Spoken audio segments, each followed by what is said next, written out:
अस्सलाम वालेकुम। उम्मीद है आप सब खैरियत से होंगे। आज 10 जुलाई 2024 है और आज की हमारी प्रेजेंटेशन AKD सिक्योरिटीज शेयर के हवाले से। इसके बारे में काफ़ी सारे लोग ने कमेंट किया कि पूछा कि इसके ये क्यों ऊपर जा रहा है, क्या है इसमें और क्या आया इन्वेस्टेबल है नहीं है। मार्केट की बात करें सबसे पहले सब 79,000 आज थोड़ा नेगेटिव क्लोज हुआ। मेरे ख्याल में इतनी ज़्यादा हाई पे चलेगी मार्केट। एक और दो दिन इस तरह के 800 से 800 पॉइंट कम होने से मेरा नहीं ख्याल कुछ फर्क पड़ेगा मार्केट को।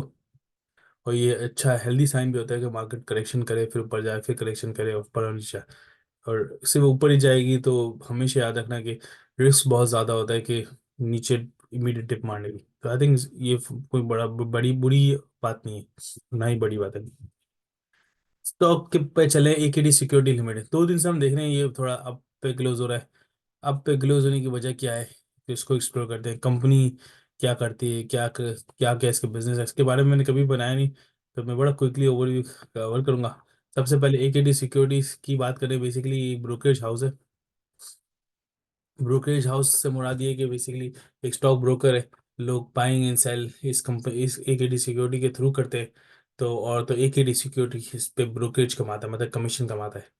प्लस इसके अलावा ये दूसरी सर्विसेज भी देता है, शेयर लिस्ट होने की सर्विस देता है कंपनियों को, और अंडर राइटिंग सर्विस देता है, और इसी तरह इसी अराउंड सर्विसेज देता है। उसके अगेंस्ट एक रेवेन्यू कमाता है। अगर इसके मैं रेवेन्यू नोट पे चले जाऊँ, देखें करता कि इसके रिसेंट फाइनेंशियल्स अवेलेबल है, नोट नंबर 20। तो कहाँ कहाँ से कमाता भी पता चल जाएगा। ये कमाता है ब्रोकरेज, जो शेयर की बाइंग एंड सेल पे जो कमीशन आता है। दूसरा, फाइनेंशियल एडवाइजरी फी। ये कोई शेयर्स के अराउंड कोई एडवाइस करता होगा कंपनियों को, उसकी फीस। और तीसरी, अंडर राइटिंग कमीशन, मतलब शेयर्स को अंडर करना, मतलब जो कंपनी लिस्ट कर होने, जैसे रिसेंटली फास्ट केबल लिस्ट हुई थी, तो उसका अंडर राइटिंग इसकी जिम्मेदारी थी इसको दिया गया था, AKD सिक्योरिटी को दिया गया था। तो इसने सारा इसका राइट टू शो IPO को मैनेज किया, तो इसके अगेंस्ट जो रेवेन्यू जनरेट किया। तो इस तरह के 3 किस्म के रेवेन्यू इस कंपनी के। मेजरली ये ब्रोकरेज हाउस ही कहलाएगा। अगर हम देखें ना, मेजर इसका रेवेन्यू 833 865 मिलियन रेवेन्यू है। 833 इसमें से ब्रोकरेज है, बाकी सारा छोटा मोटा रेवेन्यू 25 मिलियन और 6 मिलियन। अब कंपनी बेसिकली क्यों ऊपर जा रही है, सबसे पहली बात तो ये कंपनी ऊपर इसलिए जा रही है क्योंकि स्टॉक मार्केट ऊपर जा रही है। स्टॉक मार्केट ऊपर जा रही है, स्टॉक में वॉल्यूम ज़्यादा है, तो डेफिनेटली ब्रोकरेज की कमीशन भी ज़्यादा होगा। सिर्फ इसका नहीं, जितने भी ब्रोकरेज हाउसेज हैं सबके वॉल्यूम बढ़ रहे होंगे, सब लोग बाइंग सेलिंग कर रहे होंगे, उनके जो यूज पार्टिसिपेंट। तो डेफिनेटली हर किसी का ब्रोकरेज इनकम भी बढ़ रहा होगा। तो ये एक ही सिक्योरिटी सिर्फ नहीं है, ये लिस्टेड है इसलिए इसमें नजर आ रहे हैं, बढ़ रहा है। दूसरी चीज़, अब उसकी फाइनेंशियल परफॉर्मेंस देते हैं। इसकी 9 मंथ की फाइनेंशियल स्टेटमेंट अवेलेबल है हमारे पास। तो 9 मंथ की अगर फाइनेंशियल स्टेटमेंट देखें, इसका जून ईयर है मेरे ख्याल में, और 9 मंथ की फाइनेंशियल स्टेटमेंट देखें तो 9 मंथ में मार्च एंडेड 2024, 921 मिलियन का प्रॉफिट है और 1.68 का EPS है। पिछले साल इसी पीरियड में 1.29 का EPS था, जो कि इंक्रीज आएंगे डेफिनेटली। इसके अलावा अगर बात करें तो इसके अलावा बात करें, अगर रेवेन्यू की बात करें, रेवेन्यू भी बढ़ा है। तो जैसे मैंने जिक्र किया, मार्केट बड़ी, वॉल्यूम बढ़े तो इसका रेवेन्यू ऑटोमेटिकली बढ़ गया। तो इसमें कोई तोप नहीं है कंपनी का, मतलब कंपनी का कोई, मैं नहीं समझता इस तरह की कंपनी का कोई ऑपरेशन या उसकी ग्रोथ को मैं डिटरमाइन करूँ। उसकी ग्रोथ बेसिकली डायरेक्टली मार्केट से है। मार्केट में ज़्यादा वॉल्यूम होगी, इकोनॉमिक एनवायरनमेंट पॉजिटिव होगा, लोग ज़्यादा ट्रेड करेंगे, तो डेफिनेटली इस तरह की कंपनी का रेवेन्यू बढ़ेगा। बाकी ऐसे जिसकी फाइनेंशियल सिस्टम ऐसी चीज़ नहीं जिसको मैं जिक्र करूँ। इस तरह की कंपनी में अमूमन तौर पे लोन्स कम होते हैं या नहीं होते। इसके पास लोन है जिसपे 117 मिलियन का ये वो दे रही है, फाइनेंस कॉस्ट पे करिए। इसकी बैलेंस शीट पे आते हैं, अल्लाह भला करे। इसके अगर बैलेंस शीट की बात करें, इसके टोटल ऐसे तकरीबन 7.5 अरब के, और इसकी टोटल लाइबिलिटी देखी जाए करंट, फोर फोर 4 अरब की, जो कि अच्छा इंडिकेशन है। कंपनी वाइज मुझे बहुत अच्छी लगी इसकी फाइनेंशियल पोजीशन।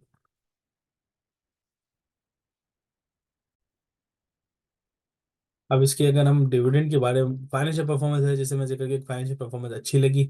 और अच्छी इसलिए लगी कि इस कंपनी का ने कुछ तीर नहीं मारा। इस कंपनी ने की परफॉर्मेंस डायरेक्टली डिपेंड करती है स्टॉक मार्केट में ट्रेडिंग की। ट्रेडिंग ज़्यादा होगी तो कंपनी बढ़ेगी। तो ये कंपनी, ये AKD सिक्योरिटी कुछ भी ऐसा काम स्टेप नहीं ले सकती, इसकी मैनेजमेंट कुछ भी स्टेप नहीं ले सकती कि इनकी वॉल्यूम और ग्रो करे।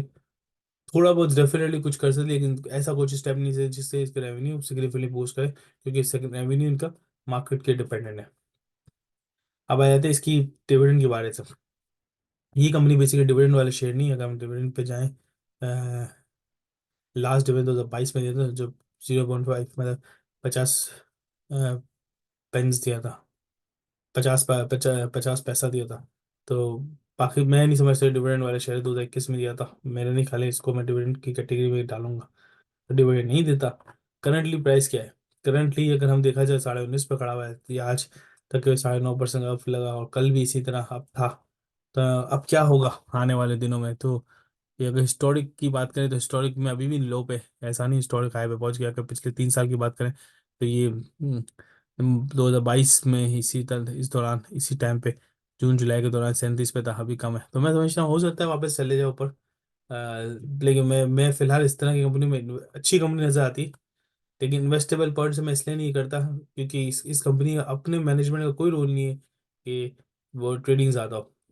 डायरेक्ट रोल नहीं, इनडायरेक्ट रोल डेफिनेटली ये स्टॉक मार्केट पे ट्रेडिंग्स दे, प्रमोट करें कि लोग आओ ट्रेडिंग करो, लेकिन डायरेक्ट कोई रोल नहीं है।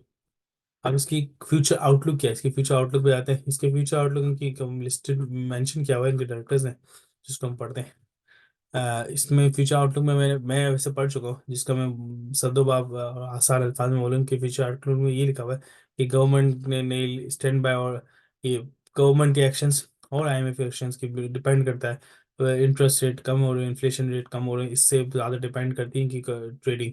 इस बारे में लिखा हुआ है, लेकिन कुछ कोई क्लियर कट नहीं बताया कि कंपनी क्या क्या वो है, डायरेक्शन से कंपनी क्या कुछ स्टेप्स लेगी कि डायरेक्ट या इनडायरेक्टली इनका रेवेन्यू इफेक्ट करे। ऐसा कोई नहीं जो कि इनका ये एक मैनेजमेंट का फेलियर है, इनको करना चाहिए था।